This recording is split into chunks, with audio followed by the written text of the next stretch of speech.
ตมาภาพพระของเที่ยวธรรมะโตอาจจะได้เทศนาธรรมแบบภาษาพื้นเมืองของเรามันมาในปายาศิลาสูตรบทที่1ในจิตขันธ์กายโปรดรับฟังได้ณบัดนี้ นะโมตัสสะภะคะวะโตอะระหะโตสัมมาสัมพุทธัสสะเอวัมเมสุตังเอกังสัมมาญาญะสัมมากุราญะกัสสะโปโกสะเลสุจานะปะเทสุจาลิกัญญาละมาโนมหะสาภิกขุสังเขนะสัทถิงปัญจมาเตหิภิกขุเสเตนเตหิเยนะเสตะพังนามาโกสะลานังนะคาลาตาชาวาสาลิตา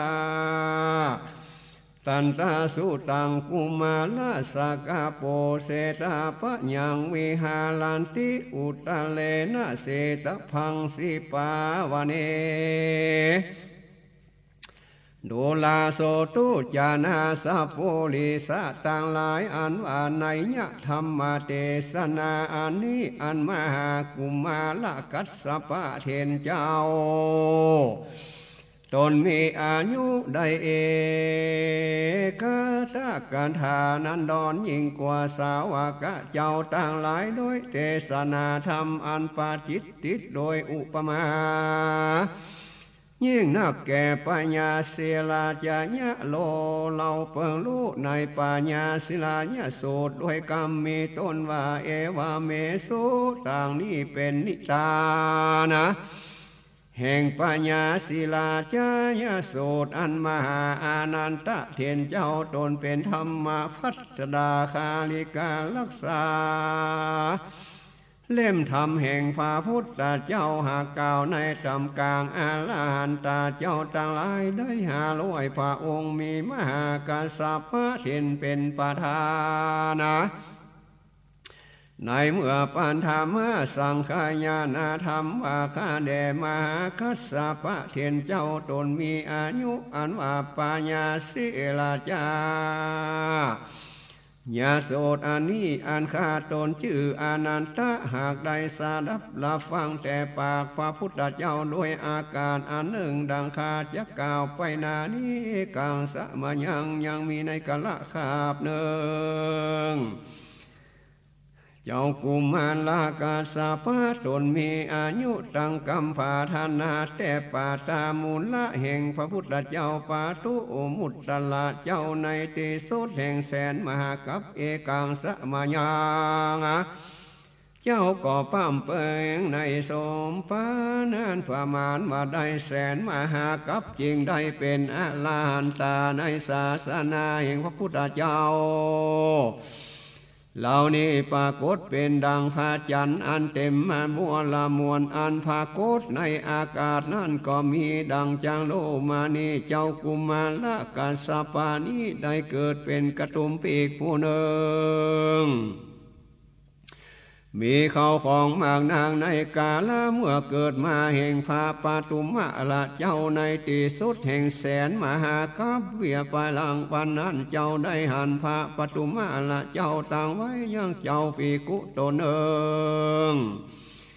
ในทานันดรนั้นยิ่งกว่าสาวกเจ้าต่างหลายด้วยกุณวิเศษรู้เทศนาธรรมอันประเสริฐโดยในยะอุปมาต่างๆยิกนาคนายกะกระตุมปีกผู้นานะก็มีใจใครได้ฟาฐานันดรนั่นก็จักหือตานแก่ภิกขุสังฆะมีพระพุทธเจ้าปาตุมะละเจ้าเป็นประธาน7 วันและก็ตั้งกำพาธนาว่าข้าแห่งพระพุทธเจ้าโดยเตชะกุศลผลบุญกรรมอันข้าได้กระทำในศาสนาพระพุทธเจ้าสันนี้พระพุทธเจ้าตั้งไว้ยังเจ้าภิกขุตนได้ในทานันดรอันเทศนาธรรมปาจิตยิ่งนักมีด้วยภาการฉันได้อาหังอันว่าผู้ข้าก็เพิ่งว่าเจ้าได้ยังทานันดรนะ อันนั้นในสามนักป่าพูนถ้าเจ้าตนใดตนหนึ่งในกาละอันจักมาไปนาพระกาวาพระปตุมุตตละเจ้าก่อนลำเพิงดูโดยสาสัพปัญโยตัญญานะพระก็รู้ยังสภาวะอันสมนิติแห่งกาตุมปีกผู้นั้นก็ตำนายตัวว่าดังนี้ดูกาละกาตุมปีกในเมื่อ10,000,000มากับแต่นี้ไปนะยังมีพระพุทธเจ้าตนหนึ่งชื่อโกตามะจะเกิดมาเป็นพระในโลกจะและในกาลนั้นท่านก็จังได้ปวดเป็นภิกขุหนึ่งชื่อว่ากุมารลากัสสปะในศาสนาแห่งพระโกตามะตนานะจากดังไว้ยังต้านในฐานันดรด้วยกุลอันโลเตสนาธรรมมันปาชิตโดยนัยยะเป็นอุปมาต่างๆหมื่นจะแลอุปาทิเจ้ากุมารลาการสปาจักได้เตสนาธรรมอันปาจินดีนักเหล่าเปิงโลดังนี้เอกังสามายังมีในสมัยยะกะลาขาบหนึ่งส่วนเจ้ากุมารลากาสปะจนมีอายุก็จะเดินไปในเมืองโกศลากับโดยเจ้าภิกขุทั้งหลาย500 ตนอันเป็นปาลีวานเวียงอันหนึ่งชื่อเสตาปะนครอันเป็นเวียงแห่งเจ้าโกสละมีในที่ใดเจ้าก็ไปในป่าชื่อว่าสีสปาวันนะมีในที่สาหุนเนื้อแห่งเวียงเสตปะนะนาคกนะไก่ฟามานว่าได้500ว่ามีในที่ใดเจ้าก็เข้าไปสู่ป่าศิสาปาวันนะที่นั่นโดยเจ้าภิกขุทั้งหลาย500 ตนเตนะโคปันนาสามาเยนะติสานาคาลาปาศิลาจโยนามาหูตัวมุตาฟิเสกังอาลันจิตัวราสังกาเลสีในกาลานั้นยังมีปัญญาตนหนึ่งบ่ได้ผู้ตาพิเศษเต้านามาปัญญาติว่าปัญญาศีลาจาลสีได้เสวยราชสัมปติเป็นปัญญาในเวียงเสตปะนากรก็มีตังนักคลาเวียงอานันอากีลาเต็มไปโดยคนและจางม้าและพากอบไปโดยญาและไม่กวางและน้ำฝักไม้ทั้งหลายอันควรบลาโภกมังนางประการหนึ่งเวียงเสตปะนากรนะบานงามไปโดยเข้าเปลือกข้าวสารเงื่อนคำเสียฟ้าเครื่องประดับและเครื่องอุปโภคมากนักและเวียงอานันปัญญาใหญ่ตนชื่อพระเสนาทิโกสลาลาจาหากคือเป็นของลาจะวังแก่ปัญญาศิลาจาและในกาลนั้นมิสาทิฏฐิอันถือผิดธรรมคำสอนแห่งอริยะเจ้าตั้งหลายว่าบอดีกรรมอันเกิดมีปัญญาศิลาจาญาโดยอันเข้าใจผิดสันนาทีปลาโลโกโลกไปหน้าบ่มีโอปาวากษัตริย์บ่มีกาทำบาปบ่ได้บาปกาทำบุญบ่ได้บุญนรกบ่มีเมืองฟ้าบ่มีเมืองคนบ่มีเหตุนี้นิมิตได้สร้างได้เอาปาฏิญาณซึ่งคนผู้จักตายว่ากันว่าสู่ตายไปสู่โลกหน้าที่ได้เสวยสุขก็ดีได้ไปตกนรกก็ดีมีสุดแลมีสุขแลทุกข์ด้วยภาการสันใดนะยะหนึ่งคนงามาบอกแก่เราเตียว่าอันโปกาลาผู้ใดผู้หนึ่งบ่มาบอกกล่าวเฮโลว่าโลกไปหน้าบ่มีเหตุดังอันก็กล่าวว่านาทิปลาโลโกโลกหาไปหน้าบ่มีเปียอันแลปัญญาศีลาจาเข้าใจผิดสันเนในกาลนานะเมื่อดังอันคนทั้งหลายมีปัญญาภมกะหะบดีทั้งหลายเป็นต้นอันตั้งอยู่ในเมืองเสตาปะนากรที่นั่นอาโสสุงได้ยินข่าวสารนะอันมาแห่งมาถ้าเทียนเจ้าว่าดังนี้โฟ วันดาเจ้าเราทั้งหลายเจ้าสาลมตนมีนามาปัญหาดิตะว่าอันกุมาลากาสภาอันเป็นสาวกะแห่งพระพุทธเจ้าตนมีคุณหาภูกาละผู้จักเปรียบเทียมบ่ได้ก็จะเดินมาหลอดมาถึงเมืองโกศลาลัทธะที่นี่กับโดยเจ้าภิกขุ500 ตนมาในป่าสีสะปาณวันติสะหุนเนือแห่งเวียงอาเสตาป้านาคอนแห่งเราไก่ประมาณ500 เจนกาหาว่าอัญจาแลกิติสโตเสียงกิติอาณาจารถึงคุณแห่งเจ้ากุมาลากาสภะก็สลับแผ่ไปในติสะดังมวลดังนี้ปันดิโตอันว่าเจ้าสาลมตนมีพระญาอันแหลมอันเสียวสลาดโลในอุบายต่างๆมีพญานคมกุมกาแก่ท่านผู้อื่นเสมอด้วยข่าวผ้าหาปูกาละผู้เจ้าเสมอบ่ได้เจ้าสลมตนใดสูตรได้เลียนธรรมมากนักเป็นหมู่ปุกาละตนรู้เทศนาธรรมอันปาจิตในญาติต่างๆมากนักว่าอันก็มีโสเทโลอันว่าพามาเทนเจ้าตนนั้นมีพญาอันรู้แก่ปิศนาปัญหาไปปันนักเหล่าควรปฏิบัติตามแต่แลเจ้าสลมตนนั้นอันแก่โดยคุณอันยิ่งเป็นอรหันตาตนพระเสริฐมีมาได้เฝ้าด้วยอาลาหันตามขญาและมีตาสนังขีญาหันยังอาลิญะเจ้าต่างหลายผุงอุนสันนี้เป็นไปโดยได้หันดีนักและเหตุจักสุขสวัสดีและความจำเนินมากนักเราก็พาธานาใครฟังธรรมมาเทศนาแห่งสามปุริสะเจ้าตนมีคุณอันดงเรืองควรเราคบยำด้วยสมาข้าอันคนต่างหลายหากสันละเสริญยกยอคุณดังนี้มีในกาละพามานากาพอดีตั้งหลายและคนตั้งหลายอันอยู่ในเมืองเศษปะนากรเป็นหลายหมู่หลายจุมมากนักได้ยินได้และสืบและสาวสนับมาไปเพราะนาสู่ติสะหุนเนื้อว่าออกไปจากเวียงเจตปานากรป่าอันชื่อสีสะวันมีในที่ใดคนตั้งหลายก็เข้าไปในที่นั้นในกาลบัดนั้นปัญญาศิลาจาญาก็ขึ้นสู่ปราสาทไปบนนาไขประตูป่องลงแรงดูยังแต่ที่นั่นก็หันยังเจ้าเมืองตั้งหลายออกไปจากเวียงหลายหมู่หลายจุมอวยนาสาเพาะซึ่งป่าศิสะปาวานะไปสันนันพญาก็ถามอามาตผู้ชื่อว่าคันตามาตวันดังนี้พลโนนุลามา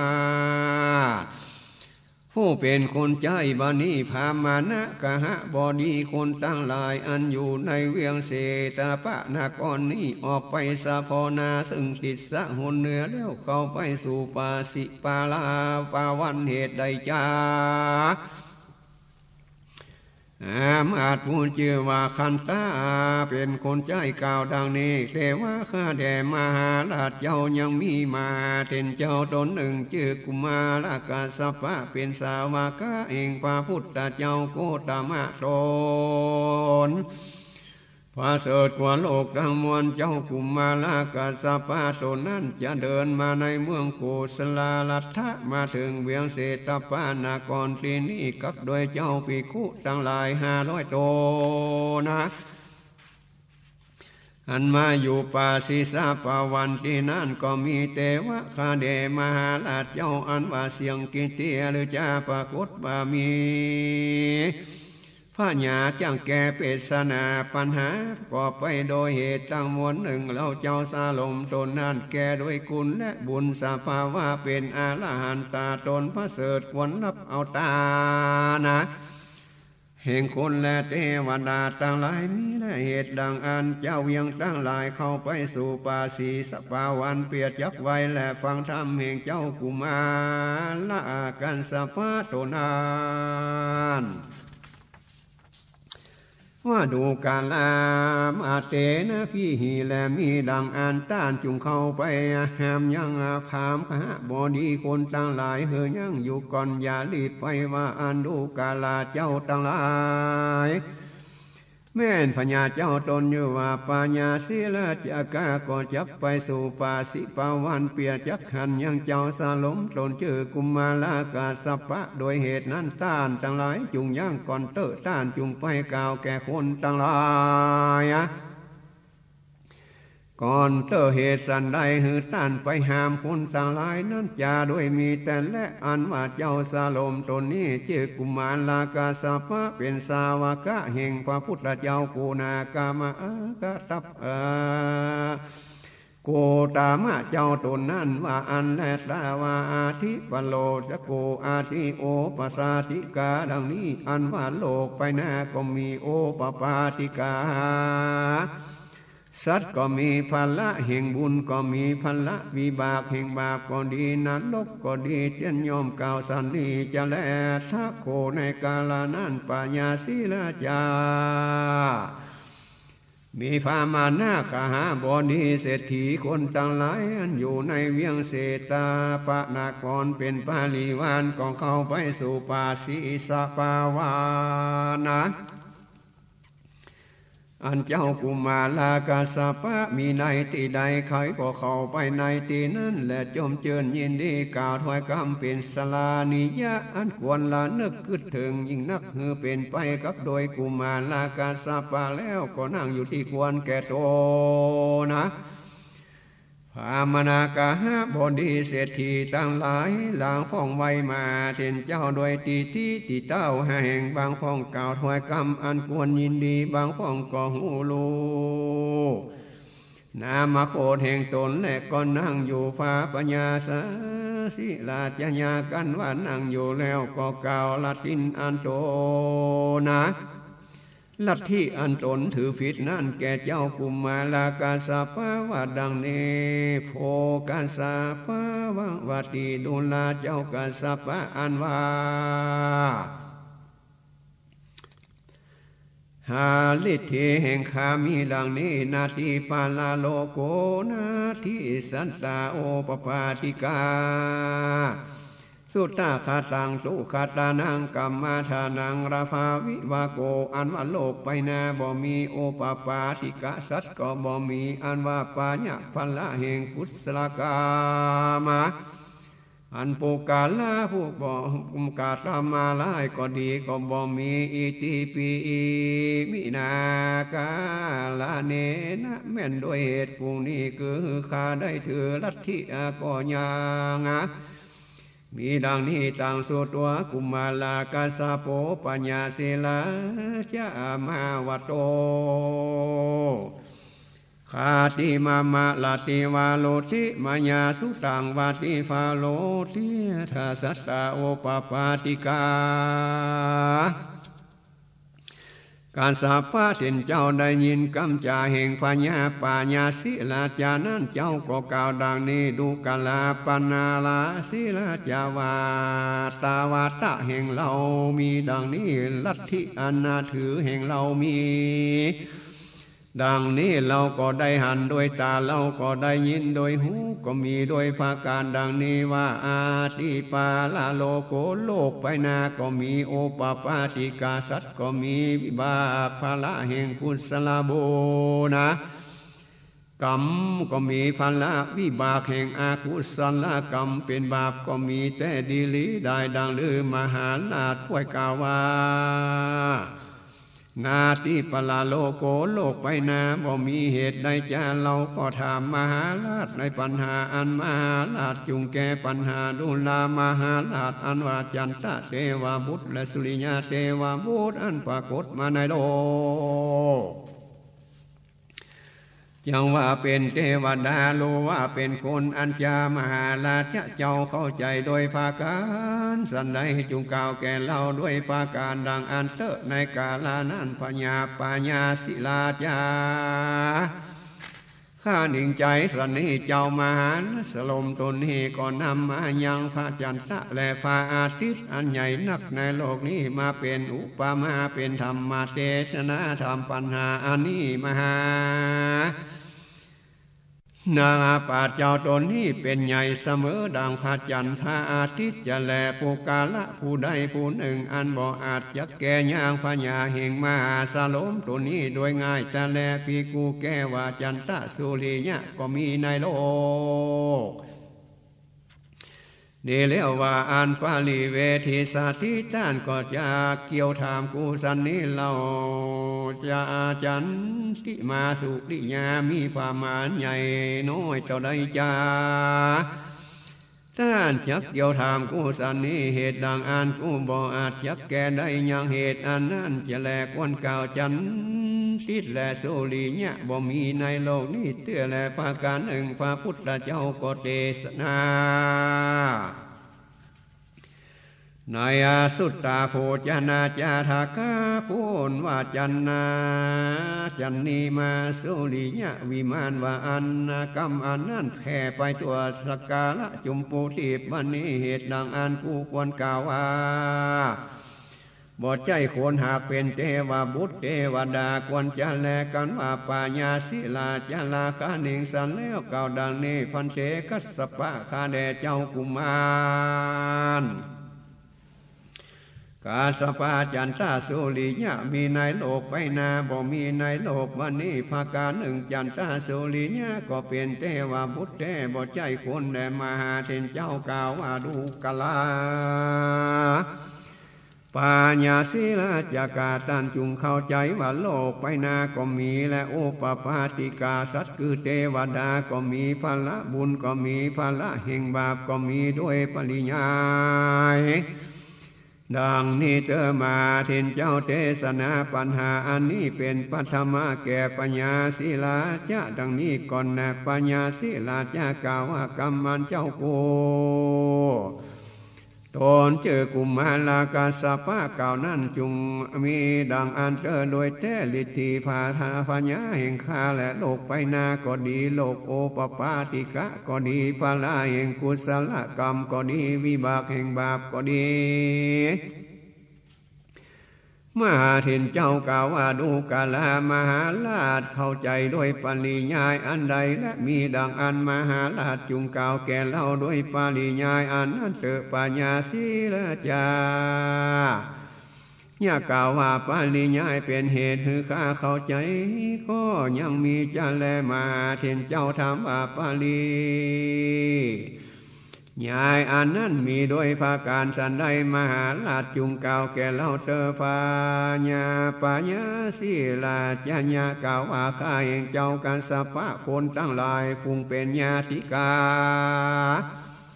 สายโลหิตาหิงข้าลังฟ้องเข้าไปกาตำปานาธิบาทอาทินนาทานกาเมสุมิสัจจานมุสาวาตา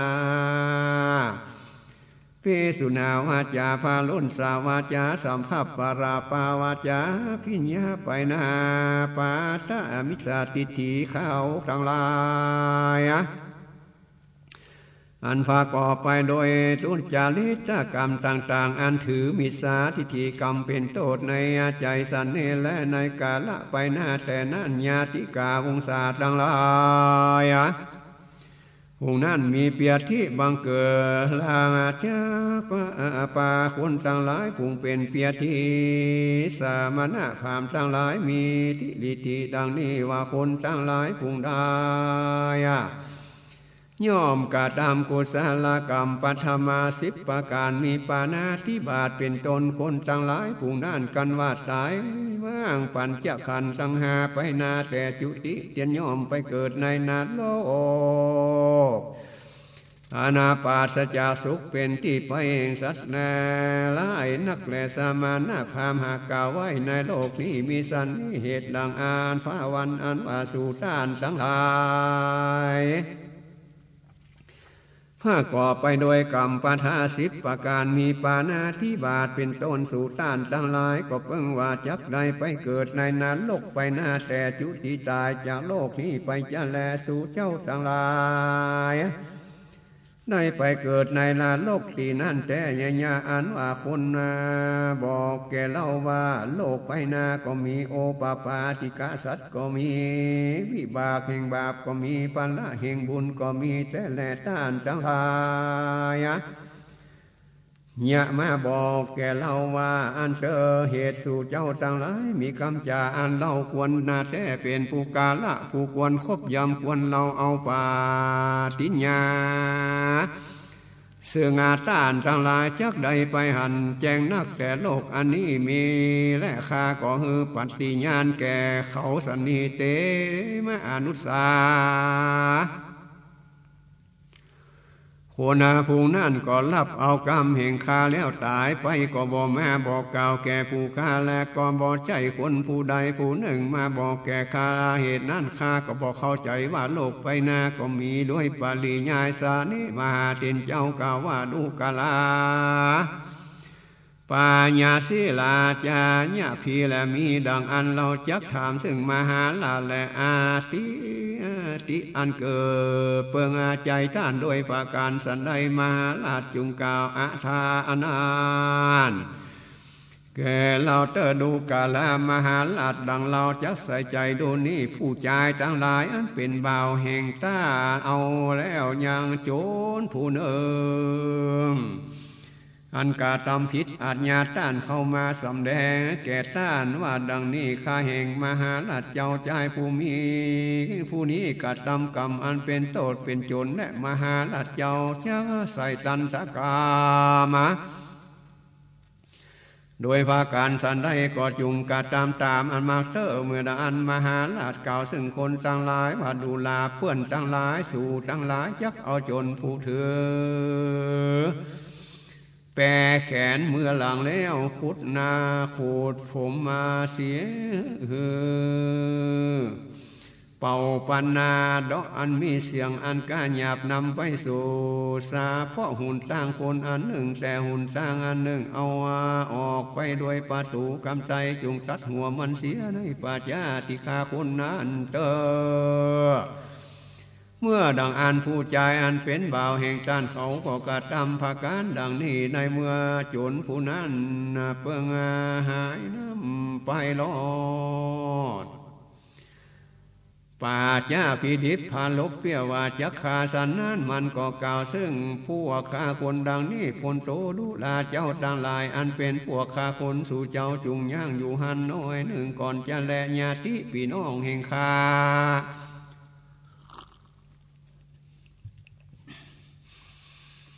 แห่งข้าก็ยังมีในบ้านอันมีชื่อดังนี้และเมียแห่งเขาเมียและเขาของแห่งข้าก็ยังมีมากนักขอให้ข้าได้เมื่อสั่งแดนตนข้าเปียดยักสำแดงยังเข้าของผู้นั้นและจังมาตายได้ข้าก็มาขอเจ้ากูจังหลายจุงย่างตลาบนั่นก่อนเตอในเมื่อโคนะผิดและยังขอสันนี้พวกข้าคนยังไว้โอกาสเธอมันเมื่อหาอาญาติพี่น้องอันจะลือรู้ว่าคนผิดผู้นั้นร้องให้ด้วยอันโศกอันทุกข์อันเขาจักจัดหัวเหือเสียงชีวิตไปในป่าญาตินั้นอันจาปัญญาปัญญาศีละจะกล่าวว่าฟันเตข้าเดเจ้าโกขี้ญาณผิดผู้นั้นจักไปโอกาสแก่พวกข้าคนมาสู่ญาติพี่น้องก็ดีแม่นมันร้องไห้ด้วยโศกทุกข์เท่าใดก็ดีพวกข้าคนต่างหลายยังตัดหัวมันเหือเสียงชีวิตตายไปบัดเดียวจะแลเทโลนว่าพระมหาเถรเจ้ากล่าวว่าดูลามหาราชจนผู้นั้นยังเป็นคนก็ยังบ่ได้โอกาสตามอันมักแต่สำนักพวกข้าคนไปได้แน่ป่วยจักกล่าวใหญ่สันดายแห่งอาญาติกาอัญญาติกาอันมหาราชเจ้าหากเกิดรับเอาปฏิสันทานอันตายไปสู่นรกนั่นเป็นโลกไปนาเป็นโอปปาติกาสัตว์อันยังเสวยบิบากแห่งบาปอันตนได้กระทำจานาโลกต่างหลายหากกระทำกรรมเบียดเบียนนาต่างๆมีต้นว่าผูกมัดโดยเชือกเล็กงาแดงเสียบแทงโดยหอกโดยดาบโดยลาว หือตายไปแลเศร้าอันจะแลเหตุญาติพี่น้องมหาราชได้กระทำกุศลกรรมปทะ10 ประการในเมืองโคนตายไปเมื่อเกิดในนรกดีนั้นสัตว์นรกทั้งหลายพวกจะขอโอกาสซึ่งจานาโลกต่างหลายและศิลาจะว่าโลกไปนาบ่มีและโอปปาติกาสัตว์ก็ดีวิบากแห่งบาปและปาละบุญก็บ่มีและแม่นตูคาจักมือกล่าวสันนี้แก่พญาปัญญาศิลาจะเหือโลวันโลกไปนามีก่อนสัตว์นาโลกต่างหลายยังควรได้โอกาสสันนั้นแต่จานาโลกต่างหลายดังหรือพญาปัญญาศิลาจะข้าแห่งเจ้าโกขี่ญาณสันนาโลกต่างหลายจักได้โอกาสแห่งจานาโลดังมีแลมหาคุมาลกาสาปาเทนเจ้ากล่าวว่าดูกาลามหาราชท่านจงรู้โดยปาลิยายดังนี้ว่าอาติปัลลาโลโกอาติอาโอปปาติกาสัตตาดังนี้เตียงแต่และมหาเทนเจ้าเทศนาแก้ปัญหาอันทวนสองก็มีแต่แลเทโลนว่าพระมหาเทนเจ้ากล่าวว่าปาลิยายอันหือต้านถือนัตถิอันนั้นโดยเหตุอันใดเล่าจาพญาปัญญาศิลาจะก็กล่าวว่าดังนี้พันเตข้าแห่งเจ้ากูปาลิยายอันหือข้าเข้าใจมีดังนี้ญาติคนตั้งหลายพุงเป็นญาติกาพี่น้องแห่งข้าลาข้ากุลอันยังเป็นคนอยู่ในโลกนี้เขาเตียนยอมเว้นจากปานาติบาตเว้นจากอตินาทานเว้นจากกาเมสุมิชาจารอันเป็นกายกรรม3เว้นจากมุสาวาตาปิสุนาวาจาพาลุสวาจาสัมภปราจาเว้นจากวาจีกรรม4เว้นจากอาฟิสมาพญาบาทมิสาทิฏฐิเป็นมโนกาม3คนทั้งหลายผู้นั้นหากได้กล่าวสุจารีกรรมโดยปากโดยใจโดยดีและในเมื่อคนทั้งหลายผู้นั้นมีพญามีเปียดที่หากเบียดเบียนเป็นทุกข์มากนักควรตาจะแลเข้าขอข้าเขาไปสู่เขาผู้นั้นแล้วกล่าวว่าดูกาลาคนผู้นี้ผู้เป็นเปียดที่สมานาความเตียนย่อมกล่าวว่าคนทั้งหลายผู้มีกายาวาจีมโนเว้นจากอากุศลกรรมมีปานาติบาตเป็นต้นเตียนยอมกระทำบุญหือทานรักษาศีลคนทั้งหลายผู้นั่นกันมั่งปัญจขันธ์ไปนาแต่สุดจาลีสุติจากเมืองคนนี้ย่อมได้เอาไปเกิดในเมืองฟ้าอันเป็นโลกไปนาเป็นที่ไปอันนี้ยิ่งกว่าเมืองโคนเป็นอารมณ์อันนี้มีรูปอารมณ์อันนี้เป็นต้นก็มีแล้ว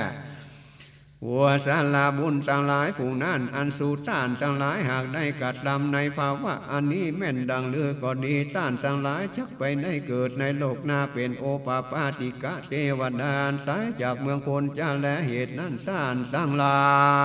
ยเนี่ยมาบอกแก่เราวันโลกไปนามีแต่ดังต้านทั้งหลายเป็นคนพุงอันเราควรเอาปาติญญาและเตมนุษย์สาอันว่าคนทั้งหลายพุงนั้นกดรับเอายังกรรมแห่งข้าว่าดีๆและไปโน่นแต่นั่นเขาก็ตายไปเขาก็บอกมาบอกแก่ข้าเขาก็บอกใจผู้ใดมาบอกใจผู้ใดเหตุดังอาณาเขาใจว่าโลกไปนาโอปปาติกาเทวดาบ่มีจาแลเตนะปัญญาศิลาจามาเป็นเจ้ากล่าวสันนี้โลกาลาศิลาจะพีลามีดังอันเราจะกล่าวอุปมาแก่ท่านผู้กาละผู้ใดเป็นผู้ใจมีปัญญาควรรู้ตามอัตถกรรมจาอุปมาในโลกดูกาลามหาราชโกปุริโสมีใจผู้หนึ่งอันจมลงในโกระพามานเพียงหัวแห่งใจผู้นั้นเมื่อดังอันมาว่ากันอย่างลาจะปาลิสัตดังหลายดูกาลาเพื่อนสู่ดังหลายจุงนำเอาผู้ใจผู้นั้นออกจากโคม มู่จุงดูดเสียยังกูระอันติดแปดตนใจผู้นั้นหือหมดโดยกิเลสโดยเศษไม้ก่อนแล้วจุงอาบน้ำหือหมดหือใส่แล้วสู่จุงอบรมทวนสองทวนสามตาโดยดินวันนะอันเหลืองแล้วจุงเอาขึ้นมาสู่ปราสาทเธอไล่ลาตาโดยจวนจันกันทะของหอมหุ่นนุ่งเสียฟ้าผืนแป้งกาแล้วหือนอนอยู่เนื้ออาสนะอันประเสริฐเธอบอลเลยพกโดยกามาคุณสังหาเธอว่าดังอันละจาปริสัตดังหลายก็ควรกัดตามอัจฉริยะมหาลาจะจุอันนาพญาปัญญาศีลาจะกล่าวว่าใจผู้นั้นกันว่าพ้นจากคุมกูดอันนั้นก็ได้เสวยสุขป่วยจักลงสู่คุมกูดนั้นเล่าบ่มีแลมาเทียนเจ้ากล่าวว่าดูกาลาปัญญาศีลาจะท่านจุงรู้โดยอุปมาอานิเตอโดยมีแต่ละอันว่าคนอันเป็นมนุษย์ชาตินี้มีทุกกันทานะเล่นสลาบขึ้นไปในอากาศได้ร้อยโยชน์เป็นดังเอาซากสัตว์อันเน่าติดไว้ในคอแห่งเทวดาก็ดีได้เตาเวนไว้แต่พญาจักรวติราชตนนั้นอันสมาตานะเอาอย่างศีลห้าศีลแปดเว้นจากเว้นห้าประการมีปานาธิบาตเป็นตนอบรมตนวันละ3คาบถ่ายพาวันละทีเปียบ่เฮเมทุกกันทานเว้นเนื้อเทวดาจิงลงมาไกลและเหตุนั้นญาติพี่น้องตายไปเมื่อเกิดเป็นเทวดาในจันทร์ฟ้าพ้วยจักลงมาในเมืองโคนะนี้เพียรจะกล่าวแก่ปาฏิญาณแห่งต้านจะลือจังเมียนจะมาลาจุงรู้ว่าอาติปาลาโลโกอาติโอปปาติโกโดยปริยายดังนี้เจอเทโลเทโหพระมาเช่นเจ้าเทศนาแก้ปัญหาอันส่วนสามกันนี้ปัญญาศีลาจะยะก็ยังว่าดังนี้กรรมันเจ้าผู้เก่านั่นก็มีดังแต่อันและโดยมีแต่และอธิบายผู้ข้าเข้าใจว่าโลกไปนาโอปปาติกาคือเทวดาบ่มีแต่ดังอันมหาเทนเจ้ากล่าวว่าปริยายอันใดมหาราชถือลัทธิอนันจามหาราชจุงโลกกล่าวยังปริยายคือเหตุอนันต์แก่เราว่าเถอะปัญญาศีลาจา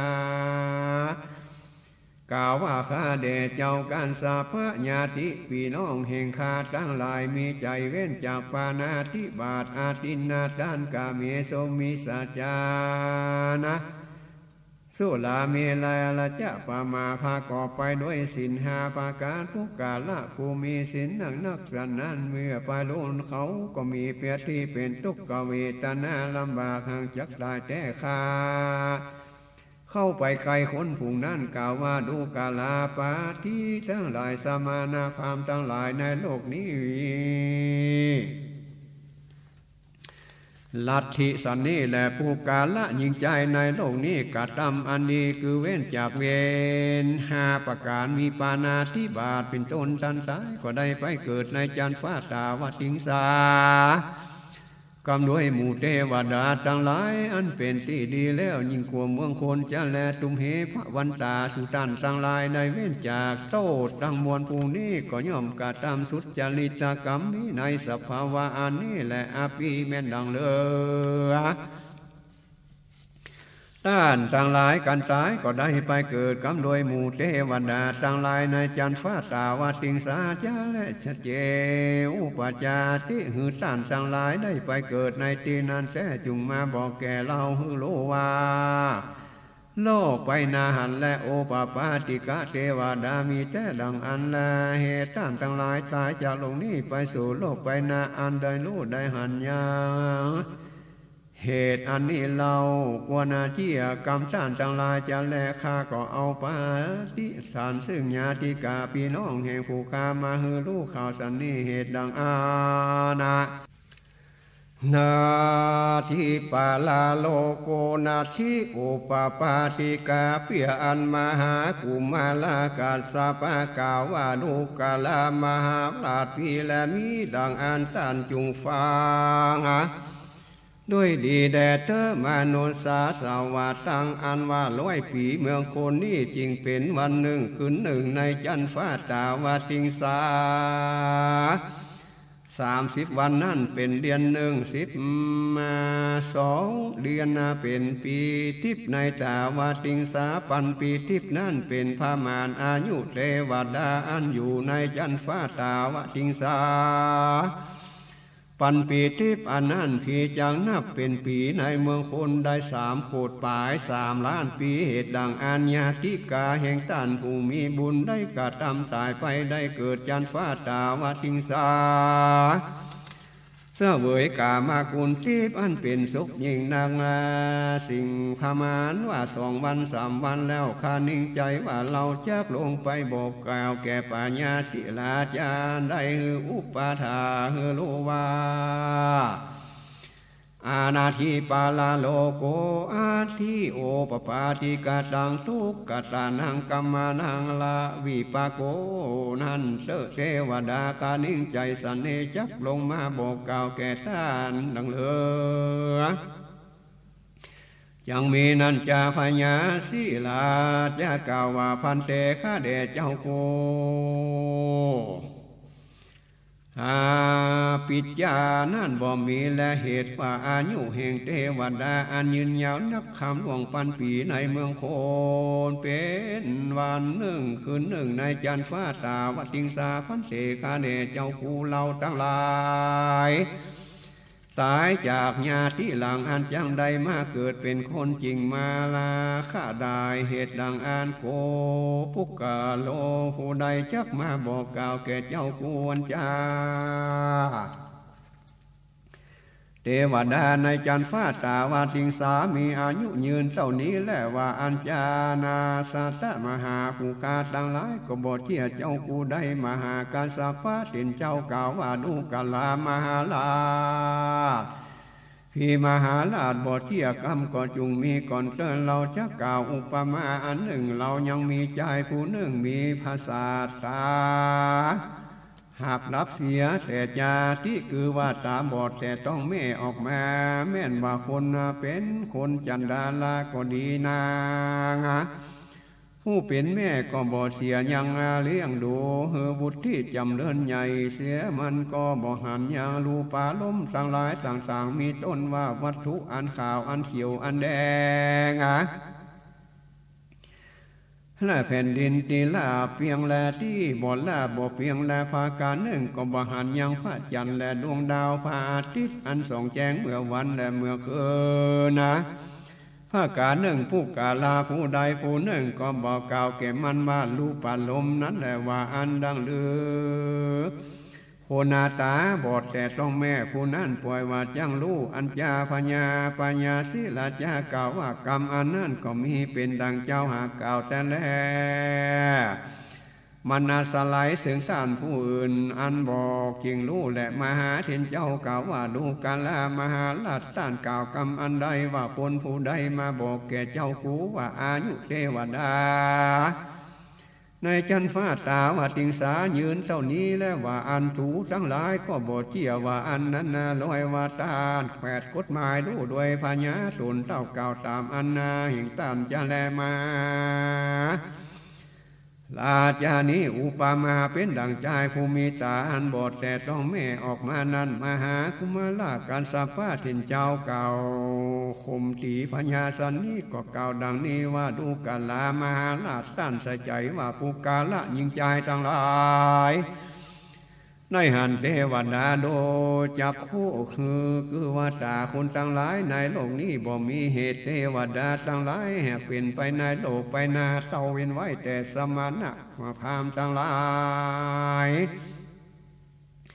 อันปฏิบัติดีสงัดนาหาประมาทละบ่ได้มีเปลี่ยนก็ล้อนแก่กิเลสกามใจเข้าสู่นิพพานใจได้แล้วแลทิพปะจักขุญาณฟูงนั่นสามานาพามทั้งหลายฟูงนั่นหันแจงนักยังโลกไปนาก็มีโดยปริยายดังนี้มหากุมาลากัสสปะถิ่นเจ้าเทศนาเป็นปัญหา อันทวนสี่ดังนี้แล้วลาดยาปัญญาสิลาดยากล่าวว่าข้าแด่เจ้ากูตนชื่อว่ากุมารกัสสปะเถนก็อันเจ้าผู้กล่าวว่าอาติปาลาโลโกอันนั้นตามวิสัยใจมักแห่งเจ้าแท้ดีเลยตามปัญญาแห่งผู้กาว่าอันจะแลโอปปาติกาอาสัตก็มีแลมหาเถนเจ้ากล่าวว่าดูกาลาปัญญาสิละจะเหตุสันใดที่ถือลัทธิอันนาอื่นทำคำสอนพระพุทธเจ้านี้จ้าปัญญาสิละจ้ากล่าวว่าข้าแห่งเจ้ากูชื่ออันว่าสมณะพราหมณ์ทั้งหลายอันมีมาในโลกนี้อันบริสุทธิ์ก็ดีเตื้อแล้วก็ยังไข่เฮือชีวิตอันมันอันยืนบ่มักไข่ตายมักไข่ยังกว่าตายยังสุขแก่ตนเหตุบ่ละเสียกิเลสธรรมสมณะพราหมณ์ทั้งหลายผู้นั้นอันมีศีลมี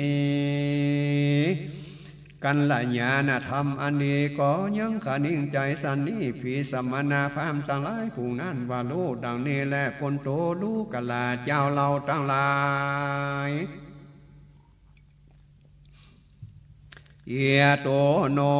มาตายังเสสยาภาวิสันติกันว่าเราตายจากนี้แล้วก็จังได้ไปสู่ปลาโลกไปหน้าอันประเสริฐอันเปิงสรรเสริญยกย่อว่าสุขยิ่งกว่าจาที่ภาวะอันนี้แก่มีแก่เราจะแลภาการหนึ่งควรเอาเสือกควรว่าคาสวนหื้อตายด้วยดาบแลเขียและคมเขามีภาการต่างๆภาการหนึ่งควรเอาเจียกผูกคอหื้อตายก็บ่อันก็กลัวนะเปล่าโตสละหิวอันเลิกหือตายจากโลกอันนี้ไปสู่โลกไปหน้าหือเป็นเทวดาสวยสุขอันยิ่งกว่าสุขอันมีในเมืองโกนเปิงมีจันและเหตุนั้นสมณะพราหมณ์ต่างหลายมีธรรมอันดีอันยิ่งมักมีชีวิตบ่ไข้ตายด่าเหตุดังอันผู้ฆ่าหันหน้าเหตุการณ์อันนี้ก็เข้าใจว่านัตถิปลาโลโกด้วยปริยายดังนี้จะแลนาเทมาทินเจ้ากล่าวว่าดูกาลามหาพลาดพีลามีดังอันเราจะกล่าวอุปมาแก่ท่านผู้ใจในโลกนี้ผู้มีปัญญาเตียนย่อมรู้อัฏฐกรรมจาด้วยอุปมาว่าดูกาลามหาราชาในอันนาหลงแล้ววันนั้นยังมีพราหมณ์ผู้หนึ่งมีเมีย2 คน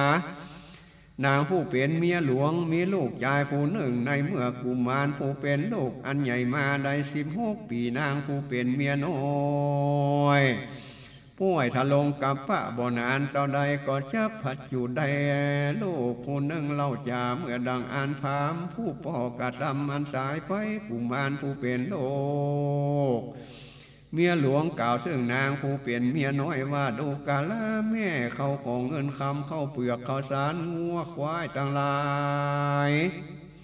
มากนักวันใดแก่ข้าพี่อันจันแลเหตุเป็นของพ่อในกาละเมื่อกุมารถามสนั้นนางพระมณีเมียน้อยกล่าวว่าดูกาลามานาว่าข้าไปประสูติลูกแห่งข้าตลาบได้เจ้าโก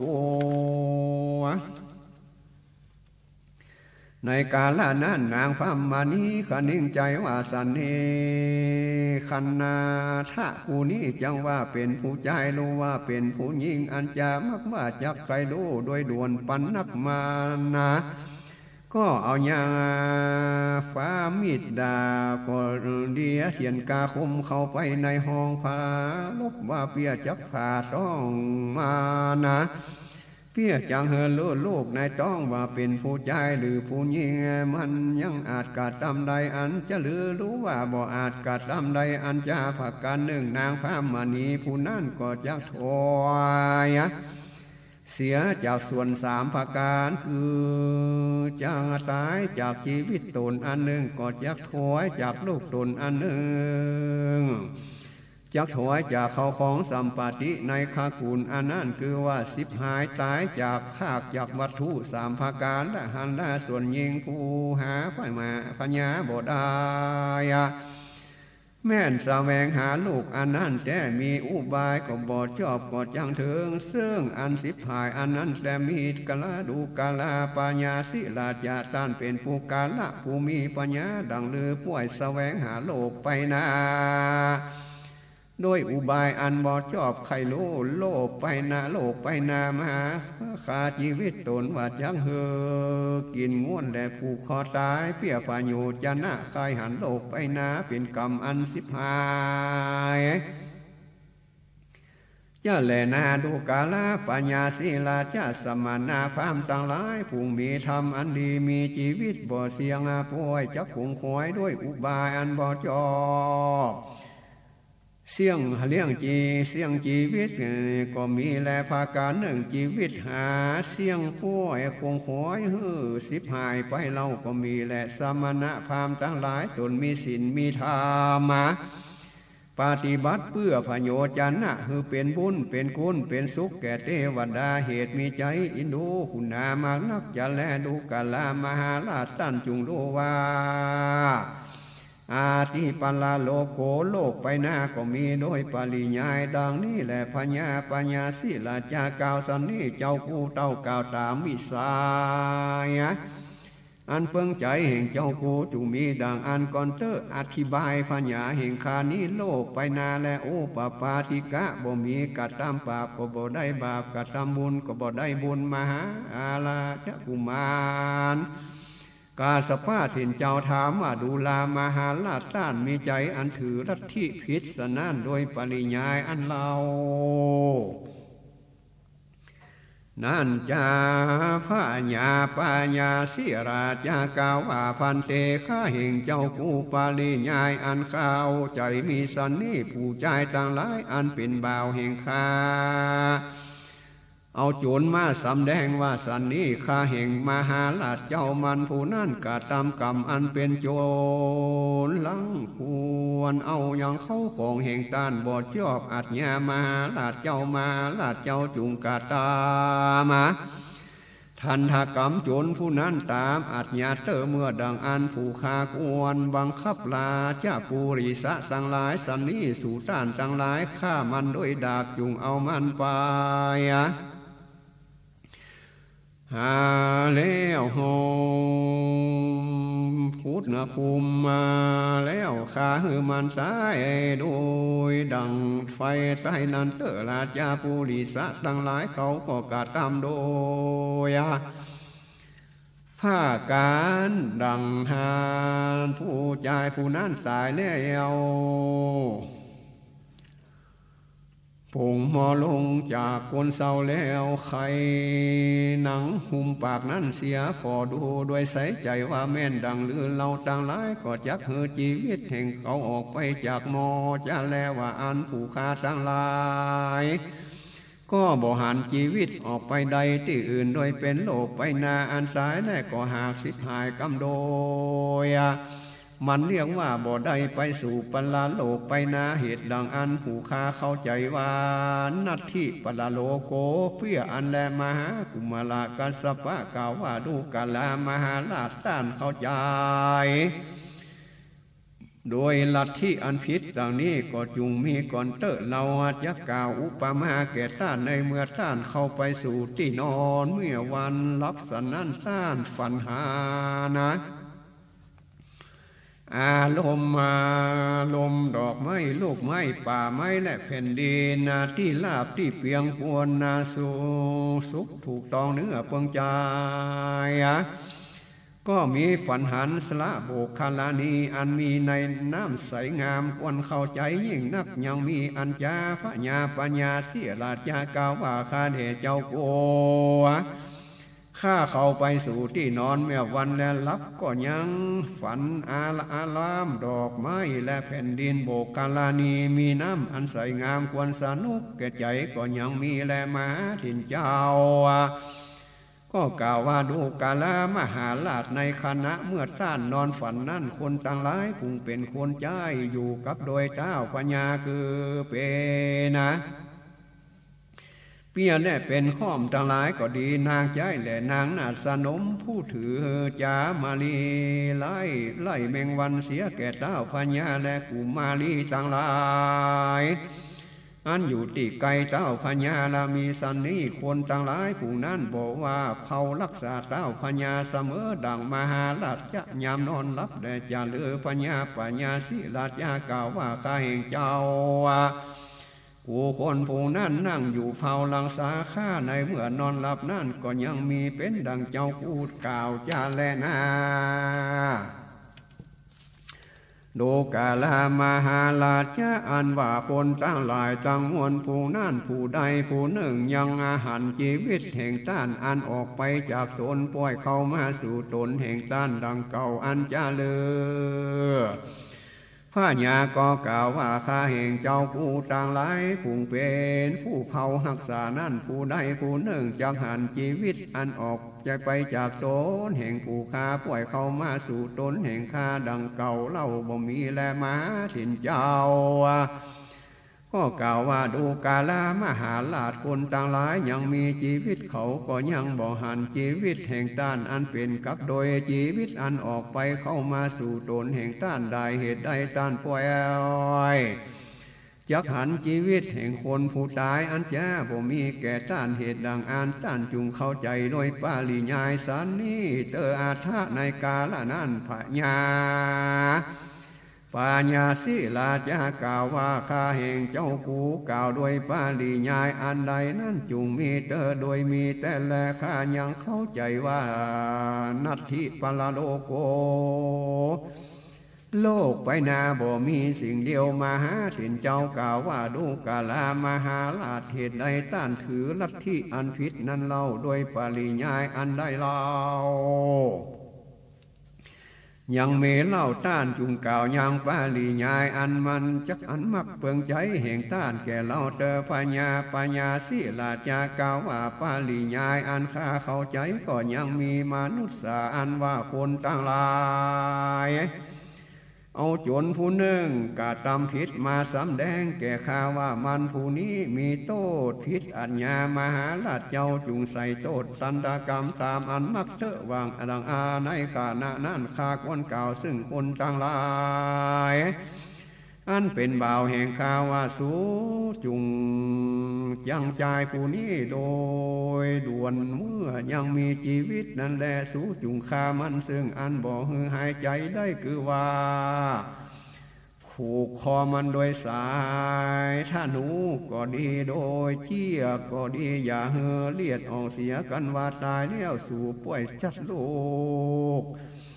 เราเตอเบาแห่งคากระทำตามกำขาดแต่สันนั้นในเมื่อจนผู้นั้นยังมีชีวิตแค่นะเบาบนักบ่นองอ่อนควรแก่กรรมหันจะแลปัญญาสิลาจะสูตรผูกโดนก็บางโคมสมเดชเสด็จ